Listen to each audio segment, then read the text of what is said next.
بسم اللہ الرحمن الرحیم۔ خبر یہ ہے کہ فوجی فرٹیلائزر جو کمپنی ہے وہ پی آئی اے خریدنا چاہتی ہے، پاکستان انٹرنیشنل ایئر لائنز، اور اس نے اس کمپنی کو خریدنے میں دلچسپی ظاہر کی ہے۔ اس کے اوپر بڑی لے دے ہو رہی ہے، کچھ مثبت بھی کچھ منفی بھی۔ کچھ لوگ یہ کہتے ہیں کہ ایک ہی شعبہ رہ گیا تھا، اب اس میں بھی فوج جو ہے وہ آ گئی ہے کہ نجکاری کے عمل میں بھی شامل ہو گئی ہے۔ تو بھائی اس میں ایسا برا کیا ہے؟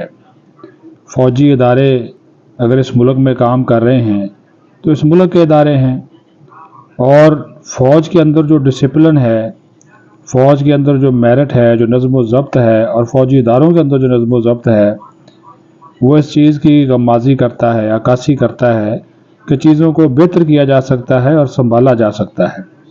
اسی وجہ سے فوجی فرٹیلائزر کمپنی نے پی آئی اے کو خریدنے میں دلچسپی کا اظہار کیا، اور یہ سنجیدہ ایک ان کی پیشکش ہے، بجائے اس کے کہ باہر کی کوئی کمپنی آئے اور اپنی شرائط جو ہے وہ لاگو کرے، مسلط کرے۔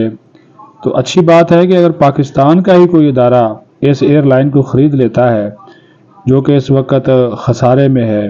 آپ کو پتہ ہے کہ پی آئی اے ہو، اسٹیل مل ہو، بجلی تقسیم کار کمپنیاں ہوں، ریلویز ہوں، یہ سب سفید ہاتھی ہیں، اور کم و بیش 1000 ارب روپیہ، کم و بیش 1000 ارب روپیہ سالانہ قومی خزانے کو یہ نقصان پہنچاتے ہیں، جبکہ ان کے واجبات، ان کے قرضہ جات، ان کی لائبلٹیز وہ الگ سے ہیں۔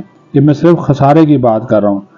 تو اگر فوجی فرٹیلائزر جیسا ادارہ فوج بحال کر سکتی ہے تو کیا پی آئی اے کو فوجی فرٹیلائزر جو ہے وہ اپنے پاؤں پر کھڑا نہیں کر سکتی؟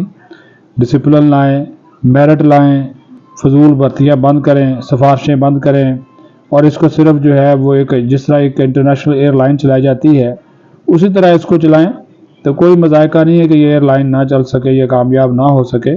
مطلب یہ ہے کہ یہ آپ کے ملک کا ادارہ ہے، پی آئی اے بھی ملک کا ادارہ ہے اور فوجی فرٹیلائزر بھی اس ملک کا ادارہ ہے۔ فوج کون سا کوئی انڈیا کی فوج ہے یا اسرائیل کی فوج ہے کہ وہ کوئی جو ہے وہ اس طرح کی جو ایکٹیویٹیز ہیں ان کے جو فوجی ادارے ہیں فلاح و بہبود کے، وہ اس میں حصہ نہیں، ملک کی ترقی میں حصہ نہیں لے سکتے۔